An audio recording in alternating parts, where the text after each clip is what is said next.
Imagine a war so brutal, so shrouded in secrecy and contradiction, that even 7 centuries later, historians still struggle to unravel its darkest mysteries. This was the Albigensian Crusade, a conflict that tore through southern France in the 13th century, leaving behind a trail of bloodshed, whispers of lost beliefs, and bizarre twists that defy everything you think you know about medieval warfare. Officially, it was a holy war called by the Pope himself to wipe out the Cathar heresy, a religious movement branded as a threat to the very soul of Christendom. But beneath the surface, this crusade was anything but ordinary. It was a chaotic storm of political betrayal, unexplained massacres, and eerie legends that blurred the line between faith and fanaticism. Picture this: an entire city offered mercy if they surrendered, only to be slaughtered without warning. Knights who claimed to fight for God, yet left villages in ashes over rumors and superstitions. And perhaps strangest of all, the Cathars themselves, a people who believed in 2 gods, rejected materialism, and saw the world as a prison, views so radical that the Church declared war not just on their beliefs, but their very existence. Yet, even as the Crusaders marched, the deeper they went, the more they uncovered mysteries that didn't fit the story they'd been told. Hidden fortresses with no clear owners, priests who vanished without a trace, and whispers of treasures so forbidden their very mention could get you killed. What really happened during the Albigensian Crusade? That's the question we're setting out to answer today, because this wasn't just a war, it was a collision of faith, power, and pure medieval strangeness. From ghostly prophecies that came true to secret societies operating in the shadows, the truth is far wilder than any history book dares to admit. And over the next 30 astonishing facts, we're pulling back the veil on this forgotten conflict, piece by chilling piece. Some will shock you, others might make you question what you thought you knew about the Middle Ages, but one thing's for certain: by the end, you'll never look at crusades the same way again. The spark that ignited the Albigensian Crusade wasn't a battle cry or a declaration of war, it was a single knife thrust in the dead of night. In January of 1208, Pope Innocent III's most trusted envoy, a man named Pierre de Castelnau, lay dying on the banks of the Rhône River. His killer, officially, it was a knight loyal to Raymond VI of Toulouse, a nobleman with suspected Cathar sympathies. But here's where things get strange. The murder was almost too convenient.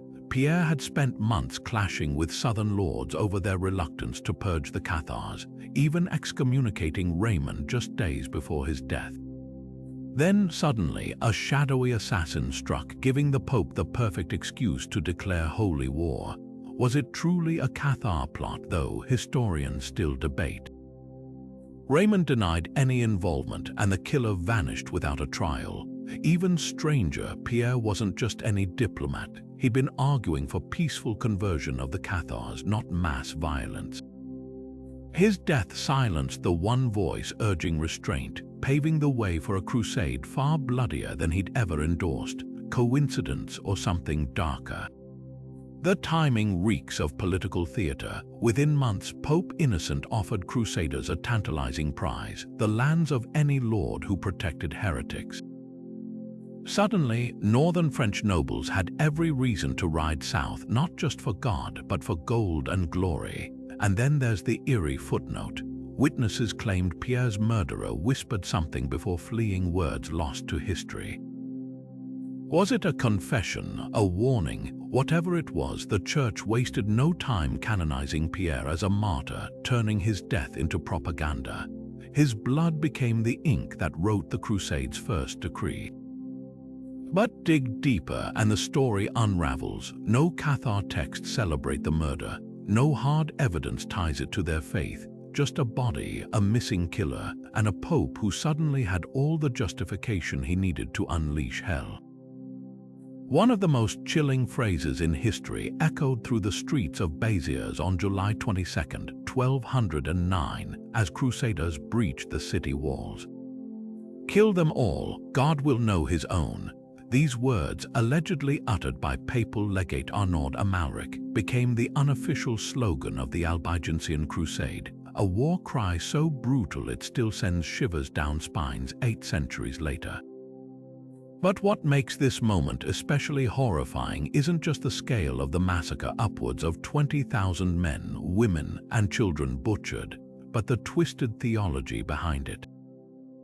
The logic was perversely simple. If every soul in Béziers perished, God would supposedly separate the faithful from heretics in the afterlife. No trials, no mercy, just wholesale slaughter. Yet the truth behind this infamous order might be even darker than the words themselves. Some historians argue Amalric never actually spoke them, that the phrase was crafted years later by chroniclers to demonize the Crusaders.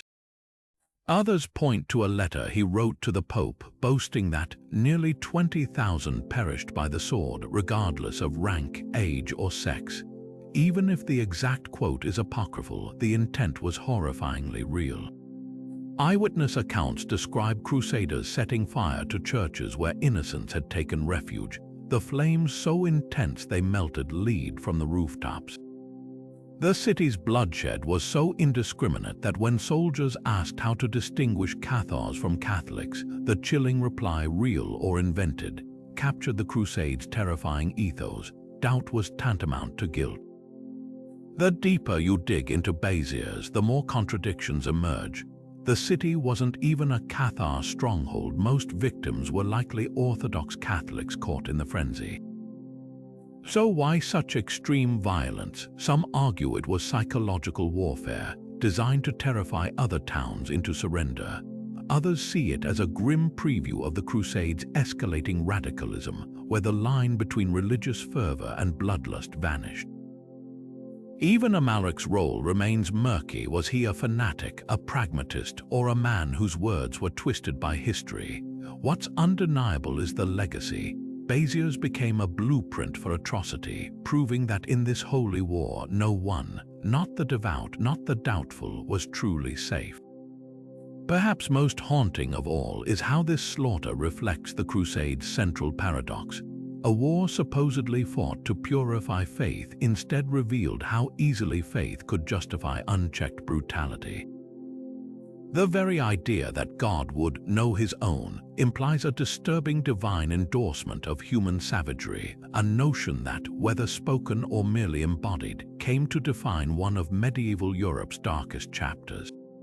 The Cathars didn't just challenge the church, they rewrote the rules of reality itself. At the heart of their heresy lay a belief so radical it threatened to unravel centuries of Christian doctrine. The universe wasn't created by one benevolent God, but locked in an eternal war between two. On one side stood the God of light, pure spirit and goodness. On the other, a dark lord of matter, flesh and suffering, often identified with the Old Testament's vengeful Yahweh. To the Cathars, the physical world wasn't a divine creation but a prison crafted by this evil demiurge, trapping human souls in cycles of pain and rebirth. Salvation, escaping the material realm entirely through asceticism and ritual. This wasn't just theological disagreement, it was an existential threat to medieval Catholicism. Imagine the horror of priests hearing that their sacraments, their churches, even the crucifixion itself were illusions of the false god. The Cathars rejected baptism with water, calling it the devil's rain, dismissed the Eucharist as meaningless, and saw marriage as a chain binding souls to corruption. Their perfecti, or spiritual elite, lived like wandering monks, eating no meat, owning nothing, and striving to break free from rebirth through the consolamentum, a ritual so powerful it was often delayed until deathbeds to avoid backsliding. To Orthodox Christians, this wasn't just heresy, it was cosmic treason. What truly terrified the Church, though, wasn't just the doctrine, it was how ordinary Cathar beliefs sounded to laypeople. While the perfecti lived austerely, ordinary believers' credents weren't expected to renounce the world immediately. They could marry, eat meat, even attend Catholic Mass to avoid persecution, so long as they took the consolamentum before death. This flexibility made Catharism dangerously appealing to peasants and nobles alike. Unlike the church's rigid hierarchy, Cathar women could become perfecti, preaching and administering rites. Their faith offered a direct path to holiness without priests' tithes or the Vatican's corruption. The church's reaction wasn't just doctrinal, it was primal. If matter was evil, then Christ's incarnation, the sacraments, even the cross became lies. Entire pillars of medieval society, feudalism, the clergy, the veneration of relics crumbled under this logic. No wonder sermons painted Cathars as devil worshippers who denied free will or mocked the resurrection. In reality, their dualism shared roots with ancient Gnosticism and Eastern traditions, but to a 13th century pope, that only proved the heresy's diabolical timelessness. When Crusaders stormed Cathar towns, they weren't just killing people, they were erasing a rival cosmology. The flames at Béziers and Montsegur weren't merely punishment. They were a visceral rebuttal. The world is God's and so is the flesh, yet the Cathar's shadow lingers. Modern scholars note eerie parallels between their beliefs and today's conspiracy theories about hidden rulers and corrupt material worlds. Even their end fuels speculation. Some claim survivors smuggled secret teachings into underground networks, influencing everything from Renaissance mysticism to modern esotericism. Whether true or not, one thing's certain: the Cathars didn't just die for their faith, they died for daring to imagine a universe the church couldn't control. The Albigensian Crusade wasn't just a holy war, it was the 13th century's most audacious real estate scam. While church banners proclaimed a divine mission to purge heresy, the northern French knights riding south had their eyes on a far more earthly prize: the rolling vineyards, walled cities, and fertile plains of Occitania. Piety might have been the official excuse, but greed was the engine.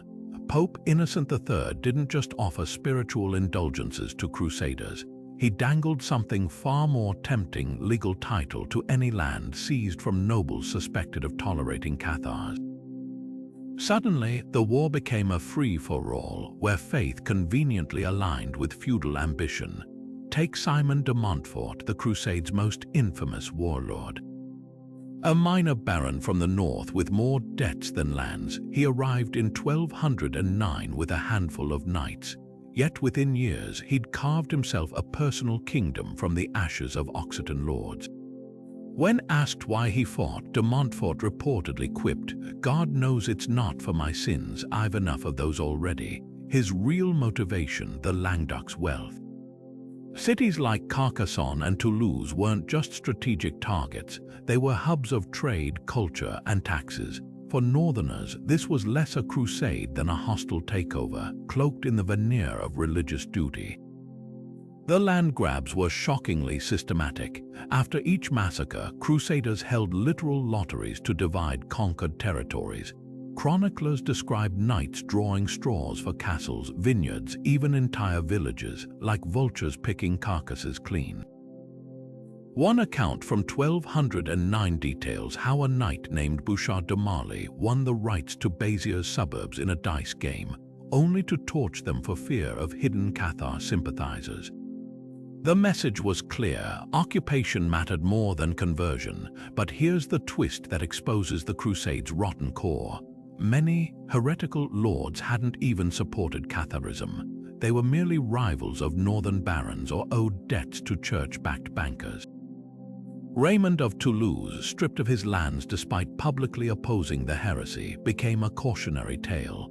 His real crime, controlling trade routes the French crown coveted. Even the church's own legates grew uneasy, with one writing to Rome that crusaders care more for titles than tithes, more for deeds than creeds. The fallout reshaped Europe. By the time the crusade ended, Occitania's once proud independence was gutted. Its lands parceled out to northern warlords who imposed French customs, language, and laws. The region's unique culture, a blend of troubadour poetry, religious tolerance, and Mediterranean trade, was suffocated under feudal boot heels and the Cathars. They became collateral damage in a war that was never really about them. The Crusade's bitterest irony, the very greed it unleashed, corrupted the Church's moral authority, fueling resentment that would later explode in the Reformation. So next time you hear of knights fighting for God's glory, remember the Albigensian Crusade, where the holiest war masks the dirtiest deals. The vineyards of Languedoc didn't just flow with wine. They ran with blood, betrayal, and the unspoken truth that even in the Middle Ages, faith could always be bought acre by bloody acre. The siege of Carcassonne wasn't won by swords or siege engines, but by thirst. In August of 1209, after just 2 weeks of encirclement, the city's defenders stumbled from its gates, their lips cracked, their hands trembling. The Crusaders hadn't broken their walls, they'd done something far crueler. They'd poisoned every well. Here's the horror most histories overlook. Carcassonne's fortress was nearly impregnable, with towering double walls and underground cisterns designed to outlast months of siege. But Simon de Montfort's forces used a tactic so vile even some Crusaders balked. They dumped rotting carcasses and toxic plants into the aquifer, turning the city's lifeblood into poison. Within days, the wells reeked of death. Those who drank suffered violent convulsions. Chroniclers described children foaming at the mouth. Desperate defenders resorted to drinking wine, not as celebration but survival. Cellars meant for years of feasts were drained in days. When the wine ran out, they slit their own horses' throats to swallow the blood. The psychological torture was as calculated as the dehydration. Crusader priests circled the walls chanting psalms about living water, taunting the parched Cathars with spiritual metaphors turned viciously literal.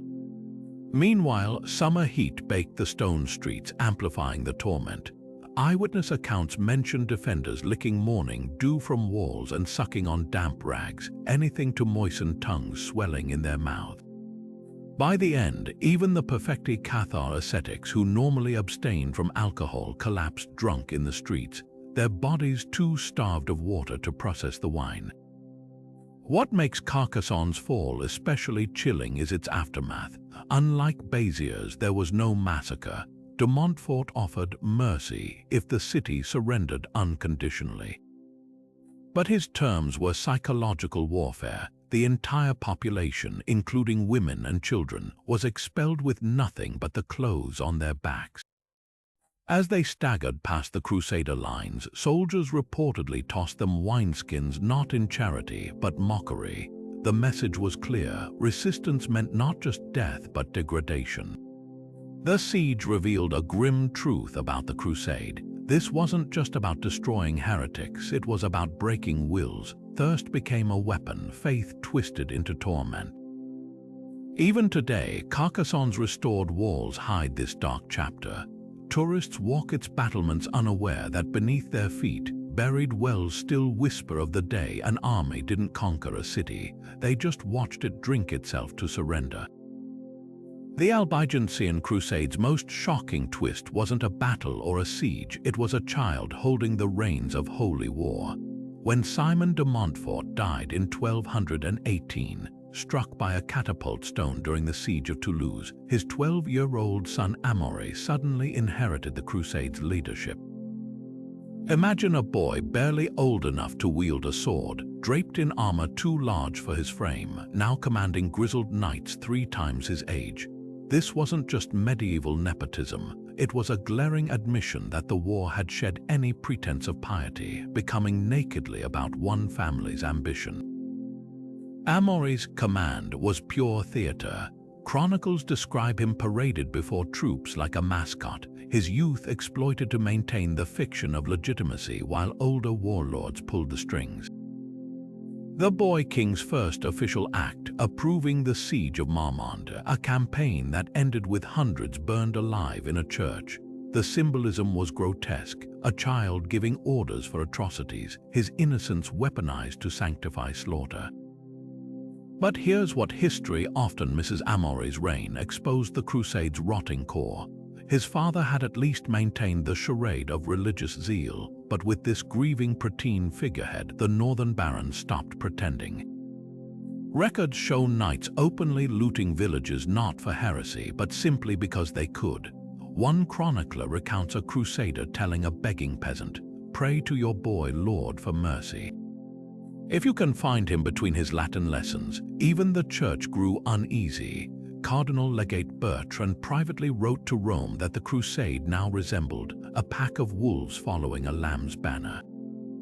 The most damning evidence came in 1224, when Amaury, still only 18, abruptly surrendered all his father's hard-won lands to the French crown. After 15 years of bloodshed, the Montfort dynasty walked away with empty titles and broken promises. Those same northern barons who'd rallied behind a child now vanished, their hunger for Occitan lands outweighed by the realization that without Simon's iron will, the conquest was unsustainable. Amaury's story is more than medieval politics, it's a parable about power's corruption. His youth should have been protection from war's horrors. Instead, it made him the perfect puppet, his vulnerability masking the Crusade's true face. Not a holy mission, but a land grab so brazen even its architects eventually lost stomach for the charade. When historians call the Albigensian Crusade the war that ate its own, they might as well be describing the moment a child's name became synonymous with avarice dressed in crusader's mail. Among the Cathars, death wasn't just an end, it was the ultimate liberation, achieved through a ritual so extreme it blurred the line between devotion and suicide. Known as the Endura, this final fast allowed their spiritual elite, the Perfecti, to escape the material world's corruption by starving themselves into purity. Imagine a believer lying on a simple pallet, refusing all food and drink, while their community sang hymns celebrating their impending release from the prison of flesh. To modern eyes, it might seem like despair. To the Cathars, it was the highest act of faith, a conscious rejection of the devil's world. The mechanics of Endura were as methodical as they were chilling. After receiving the consolamentum, the Cathar baptism that wiped away all sin, the dying believer would vow to abstain from nourishment. Some Perfecti administered the rite to themselves, while others had it imposed by their community if they showed signs of wavering. Chroniclers describe elders gently pressing a pillow over the faces of those who lingered too long, hastening their passage to the realm of light. Even children weren't exempt. In one harrowing account from 1244, a mother and her young son underwent Endura together after the boy's consolamentum, their bodies found curled side by side, hands clasped in skeletal prayer. What unsettled medieval observers most wasn't just the act itself, but the eerie serenity surrounding it. Unlike Christian martyrs who embraced pain, the Perfecti saw starvation as joyful emancipation. Dominican inquisitors recorded prisoners singing as their ribs pressed against parchment-thin skin, their voices growing fainter but never faltering in conviction. One friar wrote of a Cathar woman who smiled through cracked lips, whispering that each day without food made her lighter, freer, closer to the true sun. To the church, this wasn't piety, it was demonic influence. How else to explain people greeting death like a lover? The deeper horror lies in the Endura's symbolism. By rejecting food, the very substance that sustained the evil material body, Perfecti enacted their core belief that existence itself was a trap. Even water, that most basic element of life, became taboo during the fast. Some accounts describe devotees spitting out their own saliva to purge the body's final ties to the physical realm. This wasn't merely suicide, it was a theological statement written in emaciated flesh. Yet the practice also reveals the Cathars' paradoxical humanity. Unlike the Crusaders who burned heretics alive, Perfecti never forced Endura on others, it was always voluntary. And in a grim twist of fate, their starvation rituals may have spared some from worse fates. When Montsegur fell in 1244, over 200 Perfecti marched willingly into the flames rather than recant. Those who'd already completed Endura, they died cleanly, escaping the Inquisitors' pyres on their own terms. The Endura's legacy lingers in uncomfortable questions. Was this holy anorexia or something darker, a peaceful exit or collective delusion? What's undeniable is its power as rebellion. In a world where the Church controlled every sacrament from cradle to grave, the Cathars claimed death itself as their sacrament. One final, defiant act of control over a universe they believed was rigged against them. Their empty plates weren't just symbols of renunciation. They were silent screams against a creation they called cursed. The siege of Toulouse in 1218 ended not with a glorious charge or cunning stratagem, but with the grotesque spectacle of a severed head soaring through the air. As Simon de Montfort, the Crusade's most feared warlord, surveyed the battered city walls from his camp, a mangled projectile arced toward him. Chroniclers disagree on whether it was the head of a slaughtered warhorse or a fallen crusader, but the outcome was horrifically clear. The makeshift missile struck de Montfort with such force that his skull shattered like a clay pot, killing him instantly. A decade of terror extinguished in one absurd, macabre instant. What makes this moment so chilling isn't just its brutality, it's the poetic justice lurking beneath the gore. De Montfort had spent years perfecting siege warfare, reducing Cathar strongholds to rubble with trebuchets and fire. Now, the very tools of his trade were turned against him in the crudest way imaginable. Eyewitness accounts describe the defenders of Toulouse scavenging the corpse of a cavalry horse, or in some versions, decapitating a captured soldier before loading it into their sole remaining catapult. This wasn't military precision, it was desperation weaponized, a middle finger flung across the battlefield. The psychological impact was seismic. Within hours, Crusader morale collapsed. Men who'd followed de Montfort through countless massacres now whispered that God had withdrawn his favor. Some claimed the head spoke as it flew, cursing the crusade in a dying breath. Others swore they saw ravens circling the spot where he fell, their cries sounding like Cathar hymns. Even the Church struggled to spin this as divine will. How could God allow his champion to be felled by something so undignified? The deeper irony lies in the weapon's symbolism. If it was indeed a horse's head, it mirrored the Cathar belief that all flesh was corrupt, even the noble steeds Crusaders prized.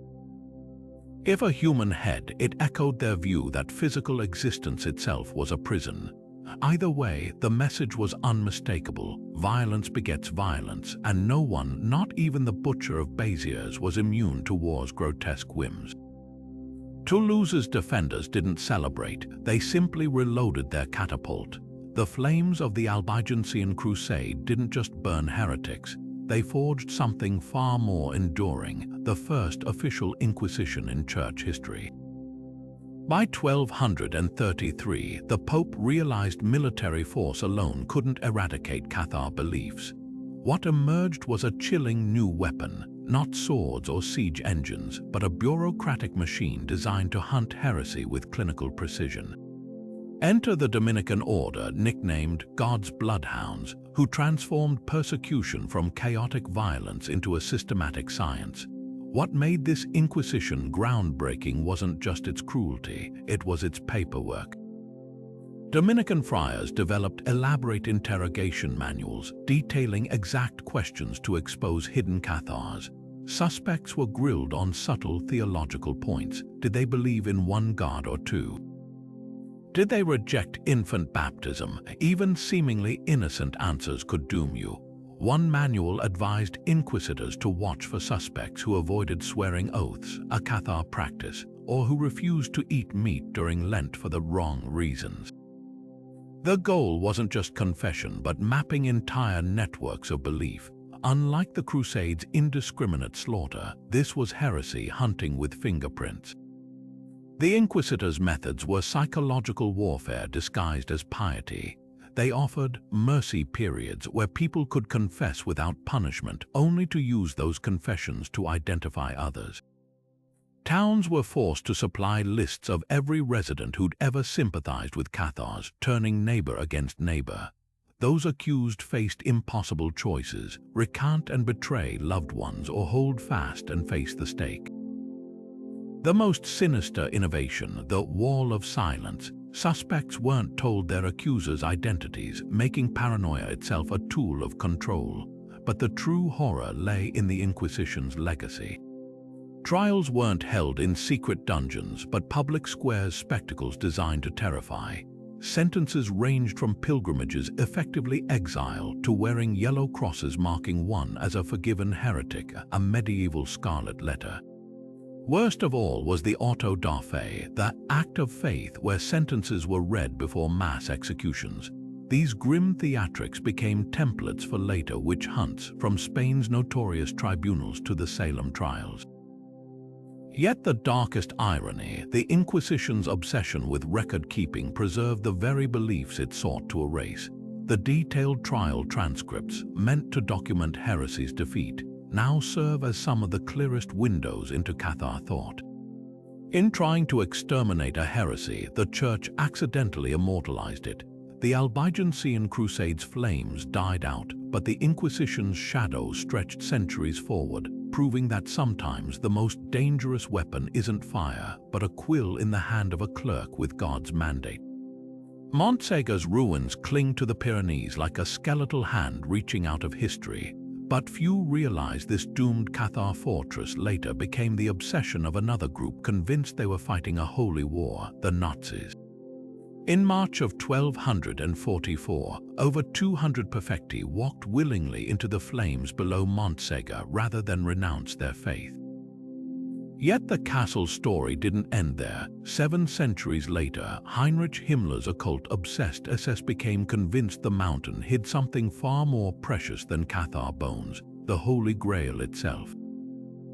How did a medieval massacre site become Nazi treasure ground? The legend begins with a whisper the night before Montsegur's fall. Chroniclers describe 4 perfecti slipping through Crusader lines under cover of darkness, carrying the treasure of the Cathars. Not gold or jewels, but something far stranger rumored to be sacred texts, a mystical emerald, or even the Grail. This fragment of myth festered in European occult circles for centuries until the 1930s, when Nazi archaeologist Otto Rahn became obsessed. He trekked to Montsegur, mapping its caves and tunnels, convinced the Cathars had been guardians of an Aryan relic tying the Grail to pure Germanic bloodlines. His theories caught Himmler's attention, and soon SS units were digging beneath the ruins, their picks striking stone in rhythm with Rahn's delusions. The Nazis' fixation reveals a dark irony. The Cathars saw the material world as evil. The SS sought physical proof of supernatural supremacy. Where perfecti starved themselves to escape flesh, Himmler's men scoured mountains for an object to validate racial fanaticism.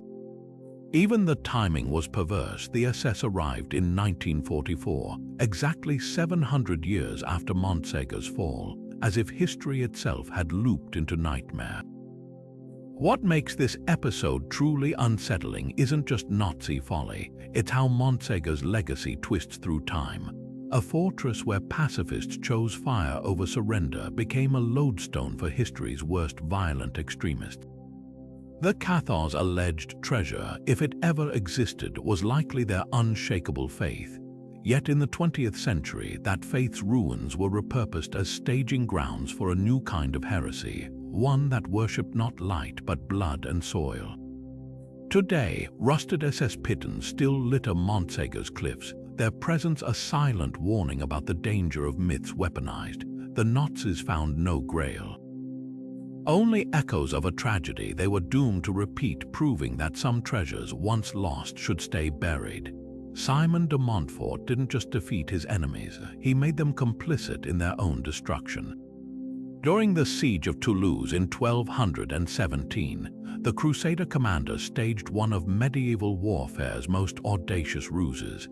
Facing a city that had resisted months of assaults, de Montfort ordered his men to set their own supply wagons ablaze, sending thick black smoke curling over the battlefield.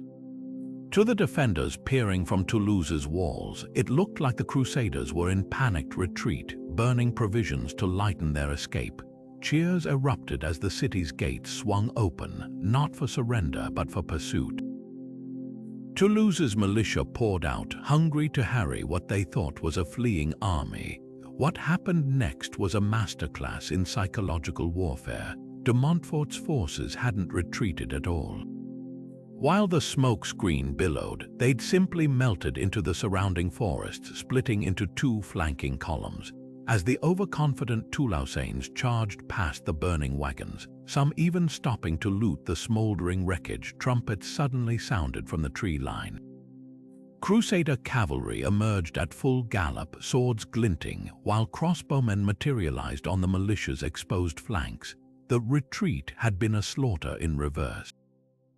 The brilliance of this deception lay in its cruelty. By faking desperation, de Montfort exploited Toulouse's collective memory of past Crusader withdrawals. Just 2 years earlier, his forces had indeed abandoned a siege of the city after running low on supplies. Now he weaponized that expectation, preying on the defenders' hunger for vindication. Chroniclers describe the moment the trap sprang. Militiamen turning to see their own gates, left recklessly unguarded, now swarming with enemy infantry who doubled back through the chaos. But the true genius was in the details. The burning wagons hadn't been empty. De Montfort deliberately sacrificed real grain and wine, knowing the defenders would only believe a retreat if the losses looked genuine. One account mentions a knight weeping as he torched barrels of Poitou salt pork, a luxury commodity, to sell the illusion. The stench of charred food alone convinced Toulouse the Crusaders were truly broken. The aftermath was as merciless as the trap. Those who'd rushed out found themselves caught between closing pincer movements, their retreat cut off by the very fires they'd celebrated moments before. Survivors scrambling back to the walls met a fresh horror. Crusader sappers had used the distraction to undermine a section of fortifications. By nightfall, de Montfort's banner flew over a breached gatehouse, all because a city had been tricked into thinking it was winning.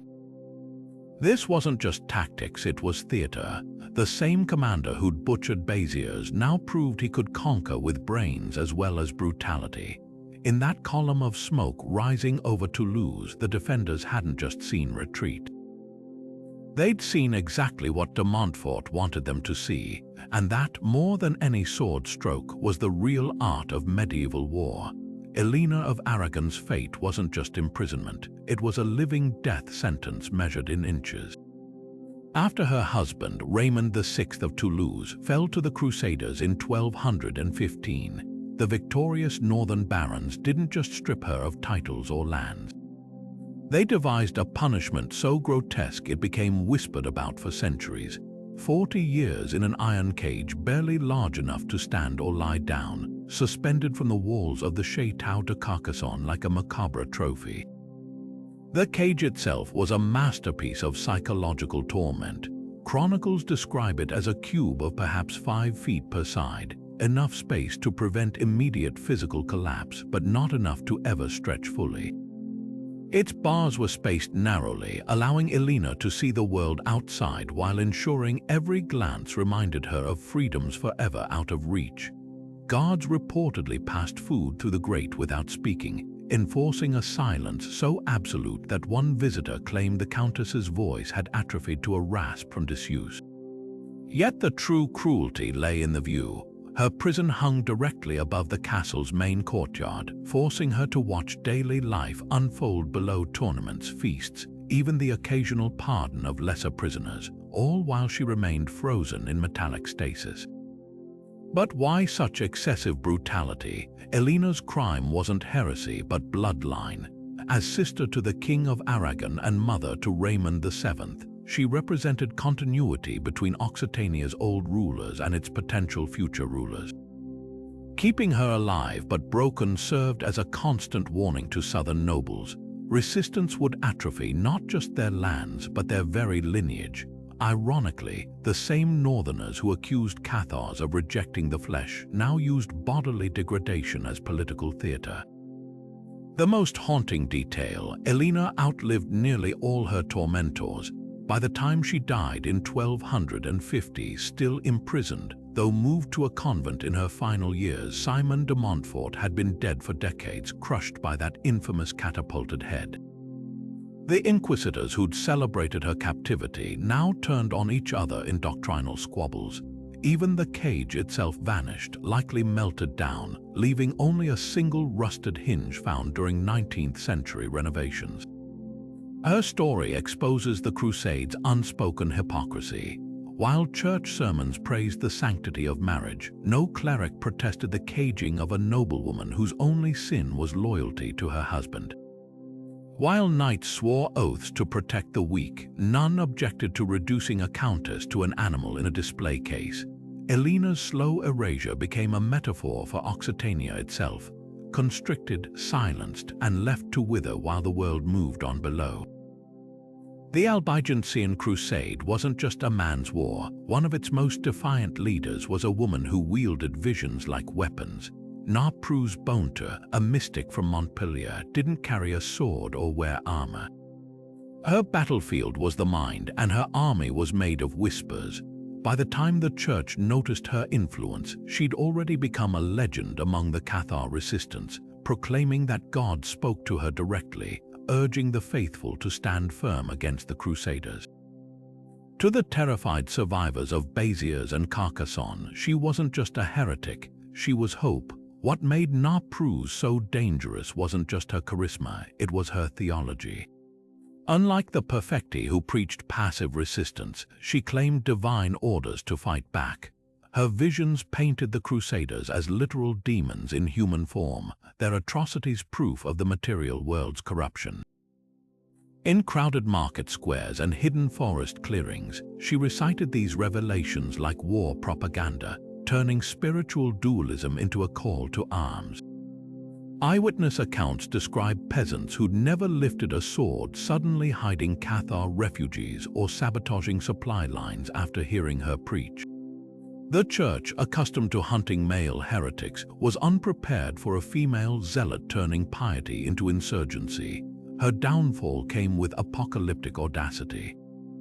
In 1225, Napru openly declared the Holy Spirit had chosen her to replace the corrupt Catholic Church, a claim so explosive even some Cathars distanced themselves. When inquisitors finally dragged her before a tribunal, she didn't beg for mercy. She doubled down, testifying that angels had shown her Simon de Montfort burning in hell while Cathar martyrs ascended on beams of light. The judges, rattled by her unshakable conviction, ordered her execution within days. But here's the twist, her burning only cemented her legacy. As flames climbed the pyre, Napru did something no one expected. She began singing not a hymn of repentance but a ballad in Occitan, the forbidden language of the South, its verses predicting the Crusaders' eventual defeat.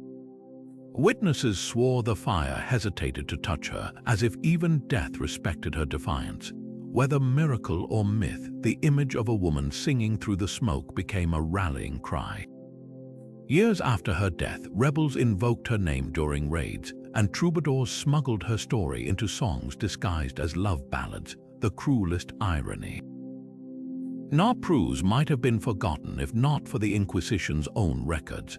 Their meticulous transcripts preserved her exact words, ensuring her heresy outlived its suppressors. Today, historians recognize her as medieval Europe's rarest anomaly, a woman who didn't just defy the Church's power but claimed it for herself, if only for a fleeting, fiery moment. For the Cathars, the cross wasn't a sacred emblem, it was a horrific symbol of everything wrong with the material world.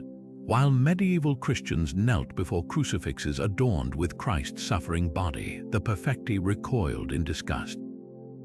To them, this wasn't a sign of divine love, but proof the Church worshipped the cruel demiurge who trapped souls in flesh. Their rejection went deeper than mere heresy, it struck at the heart of Catholic power. Imagine a 13th century village church, its walls covered in frescoes of the Passion. To peasants, these images offered comfort. Christ's pain redeemed their own. But Cathar preachers saw something sinister. They pointed out that the cross was originally a Roman execution device, repurposed by the Church to glorify suffering. How could an instrument of imperial torture become holy? Their alternative was radical. They venerated not the cross, but the living word, often symbolized by an open book or a simple circle representing the infinite spirit. Some perfecti carried polished stones or wooden discs instead of rosaries, physical reminders that divinity couldn't be nailed to wood. This wasn't just theological nitpicking. The cross was everywhere in medieval life, sworn on in courts, worn as protection, even branded on Crusader tunics. By rejecting it, Cathars undermined the visual language of Catholic authority. Dominican inquisitors quickly realized the danger. Trial records reveal obsessive questioning about suspects' reactions to crucifixes. One woman was condemned for turning her back during the elevation of the host, another for laughing when a priest traced the sign of the cross over a dying man. Even subtle gestures mattered. Folding arms instead of crossing oneself could mark you for interrogation. The deeper irony, the Church accused Cathars of dualism, yet their cross symbolized a paradox too. It represented both Christ's suffering and the promise it would end, a contradiction the perfecti found absurd. If God was pure spirit, why cling to an image of his material torment? Their stance exposed uncomfortable questions the Church preferred buried. Was worship of the cross just another form of idolatry? Did focusing on physical agony distract from spiritual liberation? The Crusaders' response was characteristically brutal. At the siege of Minerve in 1210, captured perfecti were given a chilling choice: touch the cross and live, or refuse and burn. Over 100 chose the flames, some reportedly spitting on the proffered crucifixes as they marched into the fire. Their defiance became legendary, turning the cross from a symbol of faith into a loyalty test drenched in blood. Even today, hidden in Languedoc's caves, you can find faint carvings left by Cathar refugees, not crosses, but spirals and labyrinths, silent testimony to those who saw salvation not in a tool of execution, but in escape from the world that invented it. The siege of Marmande was supposed to be Simon de Montfort's greatest humiliation until the river itself seemed to take sides. In the brutal summer of 1219, the Crusaders' supply lines had collapsed, their camp reduced to chewing leather straps and roasting stray cats. Dysentery rippled through the ranks as men weakened on half rations, their siege engines sitting idle without the strength to launch them. Then, without warning, the Aude River turned silver. Fishermen were the first to notice their nets suddenly heavy with bream, eels, and shad, far more than the season should allow. Within hours, the riverbanks teemed with Crusaders knee-deep in water, grabbing fish bare-handed as the swarm thickened. Chronicles describe knights weeping as they bit into raw flesh, their gaunt faces slick with scales. The glut lasted exactly 13 days, long enough for de Montfort's sappers to undermine Marmande's walls, before vanishing as mysteriously as it came. The Church wasted no time declaring it a miracle. Papal legates compared it to Christ's feeding of the 5,000, citing the precise timing as proof of divine sanction. But the locals whispered darker theories. Old women along the Aude recalled legends of water sprites who fed doomed armies before battles, a pagan omen the clerics conveniently ignored. Even the fish themselves seemed uncanny. Some soldiers swore the creatures floated willingly into their hands, their eyes oddly glassy, as if drugged by something in the water. Modern science offers plausible explanations. A sudden temperature shift or oxygen depletion could have forced fish to the surface in distress, yet the timing remains chillingly fortuitous. The glut began the very day Marmande's reserves were predicted to outlast the besiegers' stamina. It ended the moment the Crusaders breached the outer wall. De Montfort's men didn't ponder metaphysics. They gorged on their miracle, then put Marmande to the torch, a gruesome testament to medieval logic, where divine mercy and human butchery walked hand in hand. The river gave life, the Crusaders returned the favor with death. And in that contradiction lies the Albigensian Crusade's essence, a war where every act of God served the ambitions of men. In the twisted logic of the Albigensian Crusade, even cheese became heretical. The Cathars' radical dietary restrictions avoiding all meat as a rejection of the material world initially seemed harmless enough. But when church inquisitors realized these heretics still enjoyed cheese, milk, and eggs, they spun it into proof of something sinister.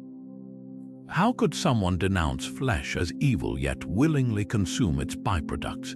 To the medieval mind, this wasn't just hypocrisy. It was a theological loophole so dangerous, Pope Honorius III personally declared dairy a gateway heresy in 1227. The accusations that followed bordered on surreal.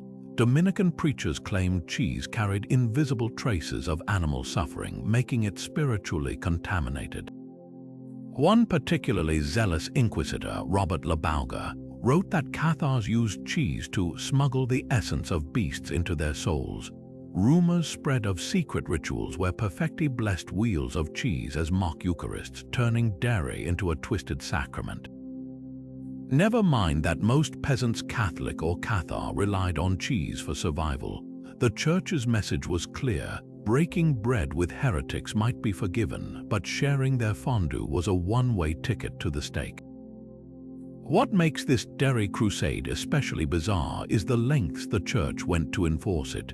Farmers were ordered to swear oaths that their cows hadn't grazed near Cathar lands, lest their milk become heretical by association. In Carcassonne, a woman was publicly flogged for selling cheese to a suspected perfectus, the town crier announcing that her curds had nourished the devil's work. Even monasteries weren't spared. Cistercian monks, normally cheese-making masters, had to prove their rennet came from calves slaughtered by Orthodox butchers. The ultimate irony, modern food historians note that the Cathars' cheese-heavy diet might have saved them. While Crusaders suffered meat-borne parasites in besieged camps, perfecti staying in hidden mountain villages thrived on aged goat cheese's probiotics. A twist the Inquisition never saw coming. The very food they damned as corrupt kept their enemies healthy enough to outlast them. So next time you enjoy a wedge of brie, remember, 8 centuries ago that snack could have branded you an enemy of God. The Albigensian Crusade didn't just burn heretics, it declared war on grilled cheese. Count Raymond VII of Toulouse spent his life wading through blood only to meet his end drowning in filth. In September of 1249, the Crusade's last great antagonist died not on a battlefield or executioner's block, but in the most humiliating way imaginable, plunging headfirst into a castle privy shaft. Chroniclers describe the scene with barely concealed schadenfreude, the mighty Raymond, who'd once commanded armies, slipping from a rotten latrine plank and lodging upside down in the narrow chute, his frantic struggles only wedging him tighter as the rising sewage silenced his screams. It took servants hours to even locate his body, the stench leading them to a horror no nobleman's epitaph could pretty up. The grotesque irony wasn't lost on contemporaries. This was the man who'd ordered prisoners drowned in their own excrement during the siege of Avignon, who'd joked that heretics smelled better burning than living. Now the very waste he'd weaponized became his coffin. Even the usually stoic Dominican inquisitors couldn't resist symbolism, one recording that Raymond died in the pit he'd dug for others, choked by the corruption he'd spread. But peel back the layers and this absurd death reveals darker truths. That privy wasn't just any latrine, it emptied directly into the moat of his family's ancestral stronghold, the Château Narbonnais. The same fortress his father had lost to Crusaders, the same walls he'd spent his life fighting to reclaim. In the end, Raymond didn't just die in filth. He died a prisoner in his own home, his body literally swallowed by the ruins of his dynasty's power. The Crusade had taken everything, his lands, his legacy, even the dignity of his final breath. History remembers Raymond as the last defiant lord of Occitania. Yet his inglorious exit tells another story of a war so corrosive it reduced kings to jesters and turned vengeance into a bad punchline. The man who dreamed of rallying the South one last time against French domination ended up drowning alone in darkness. His final battle fought not with swords, but against the relentless gravity of shit. The Cathars didn't just hide their beliefs, they made them vanish into thin air. To evade the ever-watchful eyes of inquisitors, their perfectly developed a clandestine communication method straight out of a medieval spy manual. Messages written in invisible ink made from lemon juice or apple pulp. A blank parchment could conceal an entire sermon, a map to safe houses, or the names of sympathizers until warmed by candle flame, when the acids in the fruit would darken, revealing secrets as if by magic. This wasn't just clever chemistry, it was survival. Inquisitors routinely searched travelers for heretical texts, and mere possession of Cathar writings meant execution. But how do you confiscate what you can't see? One trial record from 1243 describes a baffled Dominican friar holding a suspiciously blank parchment up to the light, unaware that the real danger lay in the fireplace nearby. Only after weeks of failed interrogations did an informant reveal the trick. Heat transformed the innocent-looking sheet into a damning manifesto. The ink's simplicity made it brilliant. Lemons and apples were common enough to avoid suspicion, yet rare enough that their purchase wouldn't draw attention in northern France, where citrus was exotic. Perfecti trained their followers to write between the lines of legal documents or on the backs of prayer sheets, creating palimpsests of heresy. Some even used the technique to forge safe passage documents, scribbling hidden instructions beneath official seals. But the true genius lay in the fail-safe. If discovered, the parchment could be tossed into flames, the very act of destruction revealing the message for just seconds before it turned to ash. A final twist of irony, the Church's own obsession with burning heretics gave the Cathars the perfect dead man's switch. Their words would only be seen in the fire meant to silence them, a fleeting, fiery confession before the darkness took it all. The few surviving examples, painstakingly preserved in sealed archives, show ghostly brown script curling at the edges like whispers. Even now, 7 centuries later, you can almost feel the tension in those strokes, the knowledge that every stroke of the quill was a gamble with death. Modern forensic teams have confirmed the ink's composition, but the real revelation isn't the recipe. It's the desperate creativity of a people who, when forbidden to speak, taught paper to whisper. George R.R. Martin's Game of Thrones didn't just borrow from medieval history, it ripped whole chapters straight from the Albigensian Crusade's blood-stained pages. Look closely at the sparrows and their faith militant, those barefoot zealots who seized power in King's Landing, and you'll see eerie echoes of the Dominican Inquisitors and their war on heresy. Both movements began as radical reformers decrying corruption, only to morph into something far darker. Religious enforcers wielding piety like a cudgel, their humble robes disguising a hunger for absolute control. The parallels go deeper than surface-level fanaticism. Like the Cathars, Martin's High Sparrow preaches against worldly decadence, targeting nobles who have grown fat on exploitation. His followers wear rough-spun cloth and scorn material wealth, mirroring the Perfecti's asceticism. But here's where fiction and history blur. Just as the real-life church used accusations of heresy to strip southern French lords of their lands, the faith militant weaponizes repentance to destabilize the Lannisters. Both movements exploit a vacuum of authority, the church filling the chaos of crusade, the sparrows rising from the ashes of Westeros' war-torn piety. Yet Martin adds a chilling twist the medieval church never admitted. His sparrows aren't just pawns, they're players. Where Dominican inquisitors claim to serve papal authority, the High Sparrow outmaneuvers even Circe, revealing how easily religious fervor can eclipse the very powers that unleashed it. This isn't just fantasy allegory, it's a direct commentary on the Albigensian Crusade's unspoken truth. The moment you declare a holy war, you risk creating monsters even kings can't leash. The most haunting parallel, the downfall. In Westeros, the faith militant meets its end in Wildfire, Cersei's fiery purge of the Great Sept, mirroring the mass burnings of Cathars at Montsegur.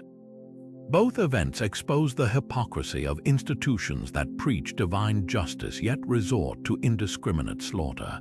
Martin's genius lies in recognizing history's grim lesson. When faith becomes militant, the first casualty is always the faith itself. The Albigensian Crusade didn't just inspire Game of Thrones. It proved reality can be darker than dragons. Even by the standards of the Albigensian Crusade, the vision that appeared to the soldiers outside Montauban in 1214 defied explanation. Men awoke screaming that Pope Innocent III, very much alive in Rome, stood at the foot of their pallets, his robes caked in phantom blood, whispering warnings of divine retribution. The apparition wasn't some shadowy outline, but a figure so vivid that sentries swore they felt his breath as he spoke, and his message, a condemnation not of heresy, but of the Crusaders' own brutality, the very violence he'd authorized. What makes this ghost story so unsettling is its context. By 1214, the Crusade had spiraled far beyond its original mandate. What began as targeted strikes against Cathar strongholds had degenerated into wholesale slaughter of entire villages, often with no proof of heresy. The papal legate Arnaud Amalric, the same man behind Bézier's massacre, reportedly laughed when first told of the visions, until his own chaplain claimed to see innocent spectre hovering over a burnt church, weeping ashes instead of tears. The descriptions varied but shared eerie consistencies. The ghostly pope always appeared after particularly gruesome atrocities, his voice hollow as he repeated one phrase, "You make martyrs where none stood." Some accounts describe him holding a scale, one side piled with charred bones, the other with the Crusaders' own souls, the latter startlingly light. Most chillingly, he never condemned the crusade itself, only its excesses, as if even in death, Innocent couldn't fully repudiate the monster he'd unleashed. Historians still debate what really happened. Was it mass hysteria fueled by guilt, a clever propaganda stunt by Cathar sympathizers, or something stranger, like the collective conscience of an army manifesting its own remorse? The timing lends credence to psychological explanations. The visions peaked during a lull in fighting, when idle soldiers had time to dwell on their actions. One knight's memoir confesses, "We feared no living man, yet trembled before a breath that wasn't there." The church's reaction proved the vision's power. Though never officially acknowledged, command subtly shifted tactics afterward. Fewer mass executions, more emphasis on sieges. Coincidence, perhaps, but consider this. When Innocent actually died in 1216, his final letter expressed uncharacteristic unease about the Crusade's direction. The words echo those attributed to his ghost. Sometimes the most terrifying specters aren't the ones that haunt castles, but the doubts that haunt men's minds. When Montsegur fell in 1244 and the last Cathar fortresses crumbled, the survivors didn't just vanish, they carried their heresy across the Alps in a desperate exodus that would plant the seeds of rebellion in Italy for generations. Fleeing through hidden mountain passes and disguised as pilgrims, these hunted perfecti found sanctuary in Lombardy and Tuscany, where their radical dualism took root in soil already fertile with dissent. But this wasn't just a story of refugees clinging to old beliefs. The Cathar diaspora became the spark for new movements that would terrify the church all over again, particularly the Dulcinians, a 14th century sect so dangerous they inspired their own bloody crusade. The Lombard connection was no accident. Northern Italy's bustling city-states had long been havens for religious nonconformists, from Waldensians to Fraticelli. Here, Cathar teachings mutated into something even more revolutionary. Where the original perfecti preached passive resistance, their Italian successors, led by the firebrand Fra Dulcino, openly called for armed revolt against both church and state. Dulcino's followers believed the apocalypse was imminent and saw themselves as God's chosen warriors, destined to overthrow the corrupt clergy and establish a paradise of shared property and pure faith. Their tactics, raiding monasteries, redistributing wealth to peasants, and fortifying mountain strongholds eerily reminiscent of Montsegur. What made the Dulcinians especially terrifying to Rome was their lineage. Trial records from 1307 reveal captured rebels quoting Cathar texts verbatim, their leaders invoking the martyrs of Languedoc as spiritual ancestors. The heresy hadn't just survived, it had evolved, merging with local grievances to create a hybrid more explosive than either strain alone. Even the Dulcinians' end mirrored their predecessors. Besieged on Monte Rubello, they resorted to eating grass and leather before the church burned them alive, over 100 men, women, and children singing as the flames took them, just like the Perfecti at Montsegur. But the most haunting legacy lies in the whispers between the lines. When inquisitors tortured Dulcinian prisoners about their beliefs, several described secret networks of the pure, stretching from Provence to Piedmont, shadowy connections suggesting the Cathar resistance never truly died, just learned to speak Italian. Modern scholars still debate whether these were actual organizational ties or mythological comfort for the persecuted. Either way, the pattern was clear. Every time the church stamped out heresy in one place, it bubbled up elsewhere, wearing new faces but carrying old fire. The Albigensian Crusade didn't end at the foot of the Pyrenees. It just crossed a mountain range and waited for its next act. The final act of Cathar defiance wasn't fought with swords or siege engines. It was sung into existence on a windswept mountain ledge. On March 16, 1244, over 200 Perfecti and their followers emerged from the broken fortress of Montsegur not as prisoners, but as a procession of the damned walking willingly toward the pyres built for them. What happened next wasn't just execution, it was a ritual so unnerving even the Crusaders hesitated. As flames licked the stacked timber, the condemned didn't scream. They harmonized. Eyewitness accounts described the eerie scene with palpable discomfort. The Cathars, draped in their simple robes, formed concentric circles around the towering blaze, their voices rising in a hymn older than the crusade itself. Some held hands, others lifted infants toward the smoke, as if offering them first to the promised realm of light. Dominican friars present for the spectacle later wrote of the unsettling contrast, crusaders crossing themselves while heretics smiled through the sparks, their chant swelling as the fire consumed them. One soldier's memoir admits, "We came to purge demons, yet stood frozen before saints." The song itself became legend. Though no lyrics survive intact, troubadour fragments suggest it was the Cathars' sacred canso de Montsegur, a lament for the material world's illusions and a celebration of the spirit's release. Modern scholars note parallels to Gnostic hymns found in the Dead Sea Scrolls, hinting at beliefs far older than the church admitted. But what truly unsettled contemporaries was the timing.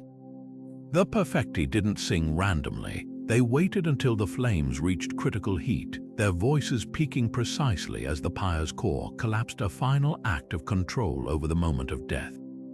The logistics of the massacre reveal its chilling premeditation. The Crusaders had constructed not one large pyre, but several staggered tiers to prolong the spectacle.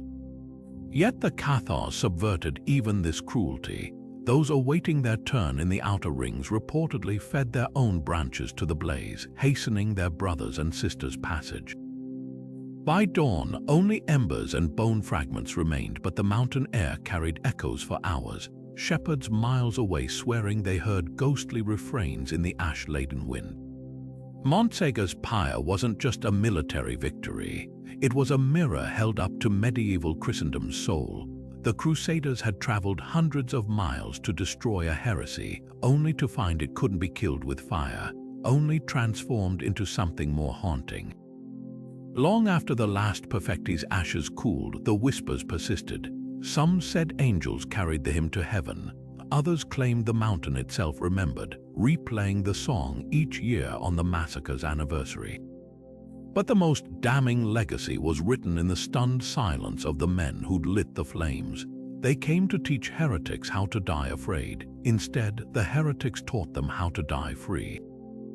Gilhabert de Casters didn't just die for his faith, he was transformed into a living funeral pyre by the very texts he'd spent his life protecting. When the Crusaders captured this revered Cathar bishop in 1226, they could have burned him outright like so many others. Instead, they devised a punishment so diabolical it blurred the line between execution and blasphemy. Gilhabert was sealed inside a massive oak barrel stuffed with Cathar scriptures, pages painstakingly copied by perfecti hands before the whole ghastly container was rolled onto a bonfire. The cruelty was theological as much as physical. To the church, those manuscripts weren't just heresy, they were literal poison, their words corrupting the souls who read them. By forcing Gilhabert to burn with his forbidden library, the Inquisitors created a grotesque allegory, the heresy and its highest priest consumed together in eternal damnation. Eyewitness accounts describe the barrel rocking violently as Gilhabert struggled, the wet thump of his body against wood drowned out by the crackling of vellum catching fire. Then came the worst part, the moment the glue binding the manuscripts melted, releasing inked pages that floated upward like charred ghosts before disintegrating midair. What makes this execution especially haunting is its calculated symbolism. The barrel wasn't chosen at random, it mirrored the Cathars' own belief that the material world was a prison trapping divine sparks. Now their spiritual leader died in a literal vessel of confinement, his flesh and faith reduced to embers together. Even the timing was ritualized. The fire was lit at dawn, so the rising sun would illuminate the smoke, a twisted inversion of the Perfecti's cherished consolamentum rite, where souls were supposed to ascend toward light at death. Instead, Gilhabert's ashes drifted earthward, staining the robes of watching priests. The aftermath revealed the stunt's strategic failure. Rather than terrifying the remaining Cathars into submission, Gilhabert's barrel became a rallying symbol. Underground scribes began producing tiny, concealable copies of their texts, some no larger than a thumbnail, as if to prove ideas couldn't be erased by fire, no matter the container. Later interrogations found prisoners hiding these micro-manuscripts in loaf cavities or sewing them into hems, their existence a silent rebuke to the barrel's intended lesson. Centuries later, archaeologists excavating near Montauban uncovered a half-melted iron hoop from what might have been Gilhabert's prison. The soil around it tested positive for human bone fragments and, more tellingly, traces of ink. The church had hoped to erase both man and message in one fiery spectacle. Instead, they fused them forever in history's memory, turning an execution method into the ultimate metaphor for why persecution often backfires. You can burn a man, you can burn a book, but try burning an idea, and you might just scatter its seeds farther. The Albigensian Crusade wasn't just fought with swords and sermons, it was bankrolled by stolen holiness. As the war drained coffers, desperate crusaders turned to a macabre form of medieval crowdfunding, raiding churches for saints' bones and sacred relics, then selling them back to terrified congregations or auctioning them to wealthy northern patrons. These weren't petty thefts but calculated heists targeting the most revered objects in Occitania. A single finger bone of St. Peter could finance an entire company of knights for months, making relic trafficking the dirty little secret of holy war economics. Take the sack of St. Vincent's Abbey in 1209. Chroniclers describe crusaders prying open tombs with daggers, stuffing skeletal fragments into saddlebags alongside looted chalices. One account mentions a knight using a martyr's rib as a makeshift dagger sheath while bargaining with a Burgundian bishop over the saint's skull. The irony was grotesque. Men sworn to defend Christendom were dismantling it bone by bone, turning sanctity into currency. Even the Church's own records admit some relics changed hands multiple times during the Crusade. sold and resold like morbid securities in a spiritual stock market. But the real scandal lay in the buyers. Many of these stolen relics ended up in the very northern French cathedrals whose bishops had preached against Occitan heresy. The same clerics who condemned the Cathars for rejecting material worship suddenly displayed suspiciously rediscovered holy remains conveniently authenticated by Crusader discoverers. One particularly brazen example, the sudden appearance of St. Bartholomew's entire arm in Reims Cathedral, donated by Simon de Montfort's lieutenant despite no record of the relic ever leaving its original shrine in Toulouse. The message was clear: piety had a price and salvation could be smuggled in a saddlebag. The trade exposed the Crusades' deepest hypocrisy. While preachers thundered against Cathar dualism, their rejection of material sacraments, their own soldiers reduced holiness to a commodity. Inquisitors who burned heretics for disbelieving in saintly intercession turned blind eyes to knights hawking fraudulent relics. Even the bones themselves became political tools. When Raymond of Toulouse tried negotiating peace in 1214, his offer included returning looted relics only for crusaders to demand ransom payments instead, creating a bizarre black market where sanctity and extortion intertwined. Modern forensic studies reveal just how rampant the fraud was. Spectral analysis of reliquaries in northern France shows many 12th century saintly remains actually date from the Crusade years, their chemical composition matching Occitan soil. Some even bear tool marks suggesting rushed removal from original casings. Yet the greatest theft wasn't of bones, it was of legitimacy. Every looted relic undermined the Church's moral authority, proving that in this holy war, even the dead weren't safe from profiteers. The Crusaders didn't just steal relics, they stole the very idea of sacredness, leaving behind empty shrines and a lesson that echoes through history. When zealotry meets desperation, nothing, not even eternity, is sacred. Among the many horrors of the Albigensian Crusade, few chill the blood like the fate of one unnamed Cathar whose body became the ultimate warning. After his execution in 1228, inquisitors didn't just burn his corpse, they flayed it with meticulous precision, stretching his skin into parchment to inscribe a message to other heretics. The Latin text, preserved in a single surviving fragment, reads, "This is the fate of those who reject God's truth." What makes this atrocity stand out isn't just its brutality, but the twisted symbolism behind it. The process itself was a grotesque inversion of Cathar beliefs. To perfecti, the human body was already a prison of corrupt flesh. Now their persecutors weaponized that very flesh against them. Witness accounts describe the skin being scraped of fat and muscle, then treated with alum and salt to preserve it like fine vellum. The scribe chosen to write the warning was reportedly a former Cathar who'd converted under torture, his pen strokes shaky as he etched each letter into the skin of his former comrade. The parchment was then nailed to the door of a ruined Cathar safe house near Albi, left to dry in the sun like some medieval wanted poster. But here's where the story takes an even darker turn. Forensic analysis of the surviving fragment, now kept under climate-controlled glass in a Vatican archive, reveals something the inquisitors never intended to preserve. Faint traces of human sweat linger around the edges, suggesting the skin was handled repeatedly after its display.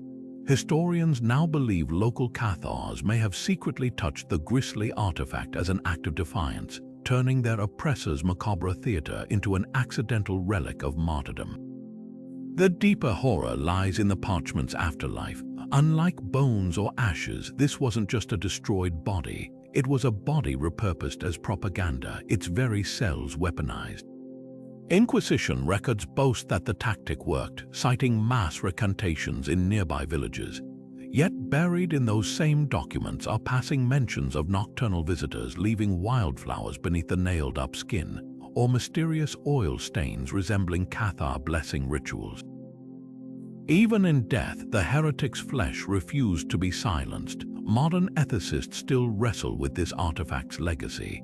Is it a war crime preserved or evidence demanding witness? The Church has never officially acknowledged the practice beyond this single instance, though whispers persist of other skin parchments lost to time. What remains undeniable is the awful intimacy of the act. Burning a heretic destroyed their body. Turning them into parchment turned their existence into a message, one that 8 centuries later still whispers across the ages. Not of fear, as the Inquisitors hoped, but of the lengths power will go to erase dissent, and the stubborn resilience of those who refuse to vanish. Today, the same Pyrenean valleys that once ran red with Cathar blood now boast cheery road signs welcoming visitors to Cathar country, a sprawling tourist trail where medieval tragedy gets repackaged as boutique hospitality. The paradox is as jarring as it is profitable. Albi's towering St. Cecile Cathedral, built with stones paid for by inquisitorial confiscations, now sells souvenir keychains in its gift shop.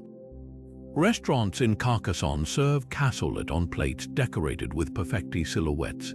Even Montsegur, that windswept graveyard of 200 martyrs, has a visitor center peddling hiking sticks and heretics' honey. This macabre disnification didn't happen overnight. Local historians trace the shift to the 1960s, when post-war France went searching for regional identities untouched by Nazi occupation. Suddenly, the Cathars became Occitania's romantic rebels, conveniently stripped of their radical theology and repurposed as proto-hippies resisting authoritarianism. Guidebooks began calling their mountain fortresses castles of resistance, glossing over the starvation and mass suicide. By the 1990s, regional tourism boards had fully weaponized the branding, launching themed routes like the Sentier des Cathars, where pilgrims once fled for their lives. The commercialization reaches its surreal peak in Bram, site of one of the Crusade's earliest atrocities. Here in 1210, Simon de Montfort ordered 100 prisoners blinded and their noses cut off, leaving just one man with a single eye to lead the mutilated procession. Today, the town hosts an annual medieval festival where children eat candy, dragon tails, modeled on the Perfecti's alleged serpent symbolism. A nearby winery even produces a Cathar rouge with tasting notes boasting hints of rebellion. Critics argue this erases the Crusade's true horror. When Béziers commemorates the massacre that killed 20,000, the exhibit's centerpiece isn't the charred bone fragments found in the cathedral's foundations. It's an interactive touchscreen letting visitors experience the siege through cartoonish animations. Even the church has quietly cashed in. The Albigensian Museum sells replica inquisitorial seals as jewelry, turning instruments of torture into fashion statements. Yet some descendants of Cathar families see grim justice in the tourism boom. Their ancestors' blood built these towns' wealth. Why shouldn't their memory pay the bills? A hotelier in Minerve, whose cliffside caves once hid fleeing Perfecti, puts it bluntly, "The church took everything from us, now we're taking their tourists." Perhaps the final irony lies in the souvenir shops themselves. Among the T-shirts and postcards, you'll find tiny glass vials of ash labeled Montsegur's last breath, the ultimate Cathar commodity. 8 centuries after they rejected all material things, the Perfecti have become marketable relics in the very world they called a prison. The siege of Lavore turned the rules of medieval warfare inside out, literally. In one of the most gruesome acts of psychological combat ever recorded, the town's desperate defenders didn't just hurl stones or fire from their catapults. They launched the severed head of a fallen Crusader knight straight back at his own horrified comrades.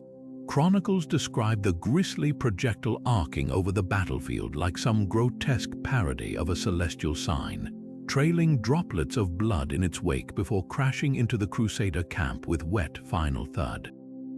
The message was as clear as it was chilling. Your holy war doesn't make you invincible, it just makes you dead. What makes this macabre moment stand out isn't just the brutality, it's the symbolism. The knight in question was none other than Elaine de Rousey, one of Simon de Montfort's most feared lieutenants, beheaded during a failed assault on Lavaur's walls. By turning his remains into ammunition, the defenders weaponized the Crusaders' own cult of martyrdom. De Rousey had spent his life chasing sainthood through violence. Now his dismembered visage became an unwitting standard for the very heretics he'd vowed to exterminate. Eyewitness accounts claim the head landed upright, its lifeless eyes staring accusingly at the Crusader ranks as if the corpse itself were passing judgment. The psychological impact was immediate and devastating. Soldiers who'd marched south singing hymns now whispered of omens. Superstitious rumors spread that the head had spoken mid-flight, cursing the crusade. Even de Montfort, a man who'd orchestrated massacres without blinking, reportedly staggered back as though struck himself. The defenders, sensing their advantage, didn't stop there. They followed with a volley of rotting animal carcasses, turning the air thick with the stench of decay until the Crusaders retreated to regroup. Historians still debate whether this grisly artillery tactic was calculated or spontaneous. Some argue it echoed ancient Roman practices of demoralizing enemies with mutilated prisoners. Others see it as pure desperation from a town that knew surrender meant the same fiery fate as Béziers. But the deeper truth lies in the reaction it provoked. The Church's chroniclers, usually eager to glorify Crusader victories, glossed over Lavaur's fall in unusually terse passages. No hymns celebrated this battle, no relics were claimed from its ruins. The severed head had done more than repel an assault. It had exposed the hollowness of the Crusaders' divine mandate. Perhaps the most haunting detail comes from an anonymous troubadour's song rediscovered in a 16th century manuscript. It describes the head not as decaying but eerily preserved, lips still curled in a snarl, as if death couldn't erase his rage. In that moment, Lavaur's defenders didn't just win a tactical victory. They forced their enemies to confront the one truth every holy war tries to bury. Beneath the banners and the blessings, violence always reduces both sides to the same bloody simplicity. A head isn't a heresy or a holy symbol. It's just meat waiting for the next throw. The night before Montsegur fell, 4 shadowy figures slipped through the Crusader blockade under cover of darkness. Their cloaks weighted with something far more precious than their own lives, the legendary treasure of the Cathars. Not chests of gold or jeweled reliquaries, if the whispers are true, but something far stranger. A sacred emerald said to fall from Lucifer's crown during the war in heaven, ancient Gnostic gospels bound in human skin, or perhaps the most forbidden prize of all, the original teachings of Christ himself, untainted by the Church's edicts. Whatever they carried disappeared into the Pyrenean mist, sparking a hunt that continues 8 centuries later, with modern seekers still scouring caves and decoding cryptic troubadour songs for clues. The mystery begins with a single line in an inquisitor's report from 1244, noting that 4 parfaits escaped with the essence of their faith. Later folklore embroidered this into elaborate legends of a rope bridge slung across a vertiginous ravine under cover of storm, of pursuers finding only footprints ending abruptly at cliff edges, as if the bearers had stepped into thin air. But the most tantalizing detail comes from a shepherd's testimony unearthed in 1982 in a Toulouse archive. He claimed to have seen the fugitives pause at a mountain spring, where one produced an object that shone not with light but with darkness like a window into night. Then they were gone. Modern treasure hunters fixate on 2 theories. The first argues the treasure was literal, the accumulated wealth of Cathar nobility, smuggled out to finance resistance. In 1967, a speleologist discovered a hoard of medieval coins in a cave near us at Les Bains, along with a skeleton clutching a rose-shaped gold disc engraved with the Occitan cross. The second theory is more metaphysical, that the treasure was the consolamentum, rite itself, encoded in scrolls proving the Church distorted early Christianity. This camp points to eerie parallels between Cathar rituals and the Dead Sea Scrolls, particularly their shared disdain for material wealth, the most chilling twist. The Nazis weren't the only ones obsessed with the hunt. In 1956, a French archaeologist tracking the trail vanished near the ruined Château de Queribus. His notebook found open to a sketch of a mountain pass with the scribbled words, "They're still guarding it." Subsequent expeditions discovered a cave system littered with 20th century bones, some bearing marks of blades far older than their owners. Whether the treasure was gold, gospel, or pure myth, one thing's certain: the Cathars' last secret remains kept. Even now, the Pyrenees whisper of hikers who stray too far from marked paths and return mute, their pockets filled with leaves that crumble to ash when touched. The flames of Montsegur had barely cooled when whispers began creeping through the Pyrenees, whispers that the last perfecti hadn't burned, but slipped through the Crusaders' fingers like smoke. By the early 1300s, these rumors had hardened into something far more dangerous, a full-blown mythos of Cathar resurrection, terrifying enough to send armed inquisitors scrambling back into mountains they declared cleansed decades earlier.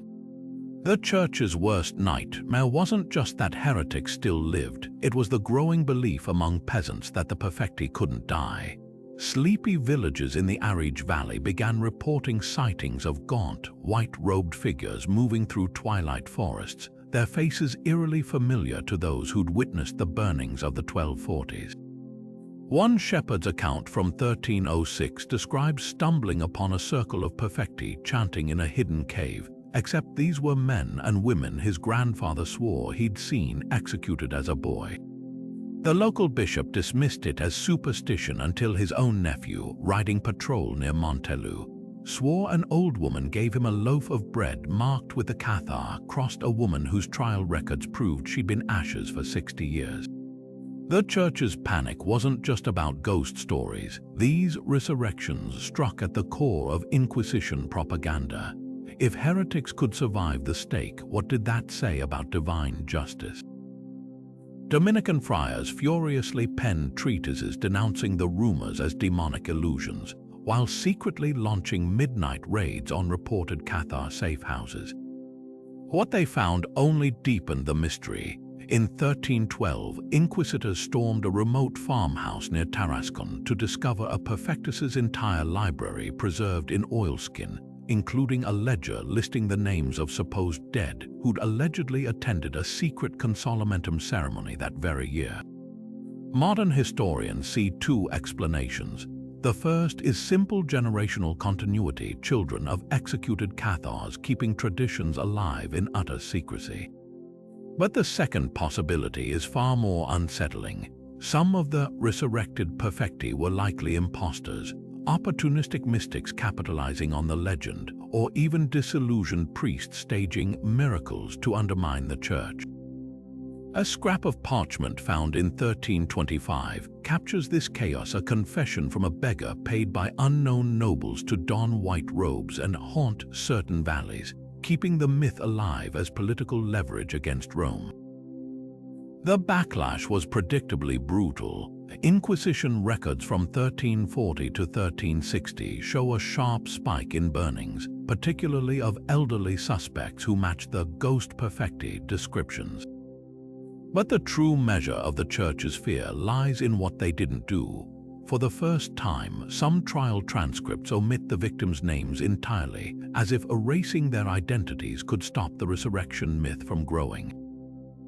It didn't work. Even today, Pyrenean folklore speaks of the Bonnes homes, the good men who walk the high passes in spring, their robes fluttering like the last wisps of a heresy that refused to stay dead. The Albigensian Crusade had set out to extinguish a faith. Instead, it birthed a ghost story no amount of holy fire could kill.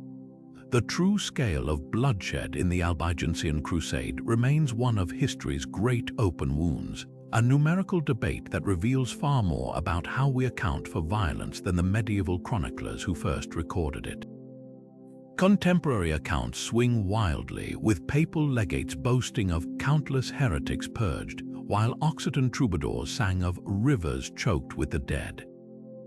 Modern scholars pore over these fragments, their estimates ranging from 200,000 to over 1 million lives lost, a staggering discrepancy that speaks to the fog of holy war.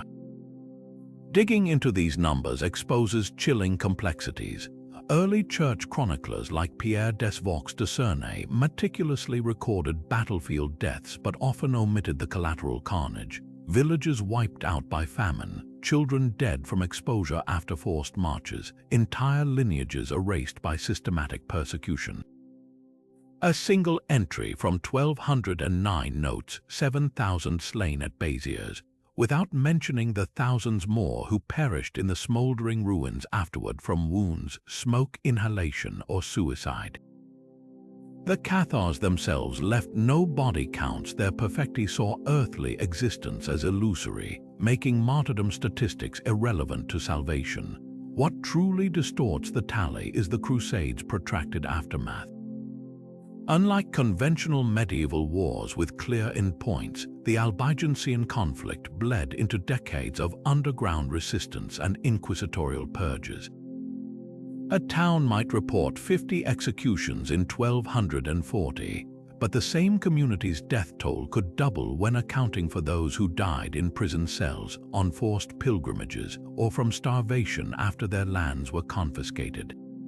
The infamous Wall of Names at the Musée du Catharisme in Mazamet attempts to reconcile this by listing confirmed victims alphabetically. But even its 30,000 entries represent just the tip of a crimson iceberg.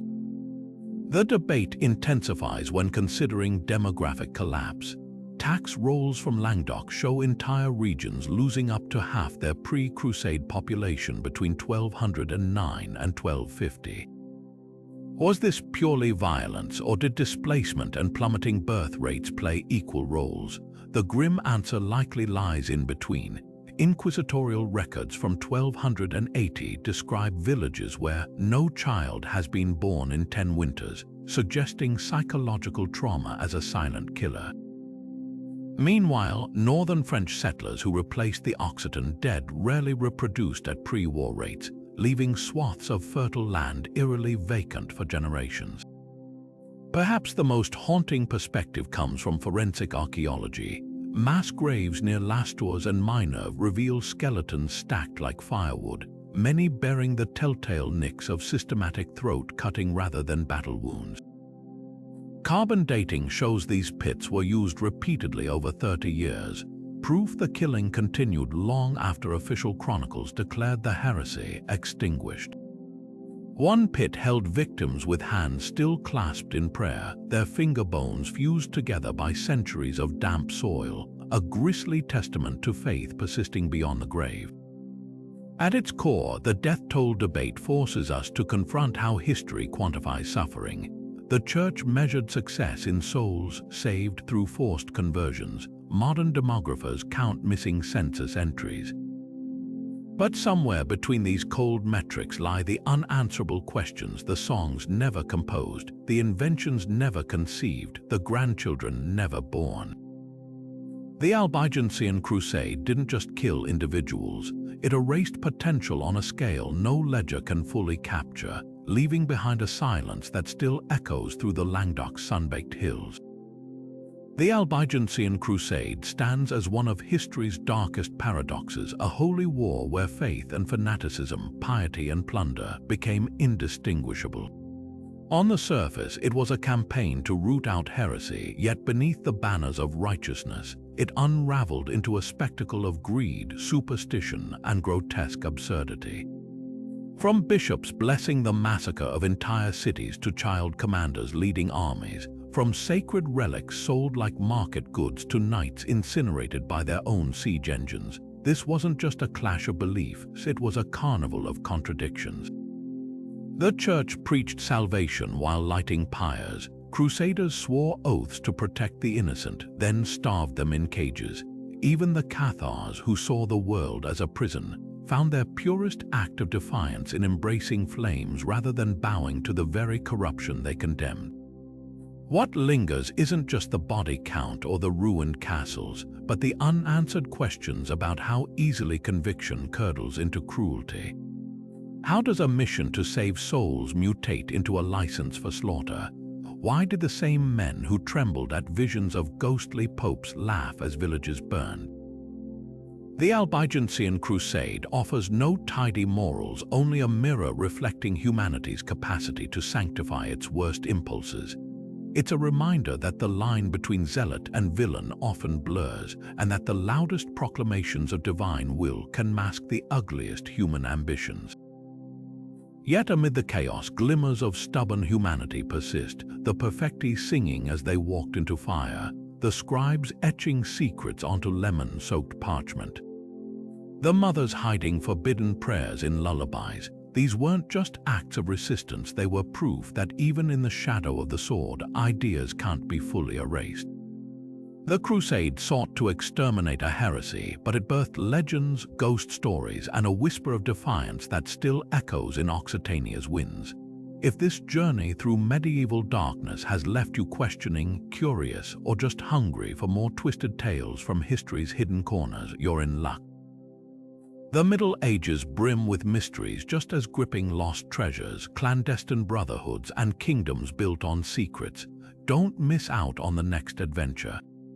Hit subscribe and let's keep unraveling history's most enigmatic chapters together. After all, the past isn't just a record of what happened. It's a warning, a puzzle, and sometimes a ghost story waiting to be told.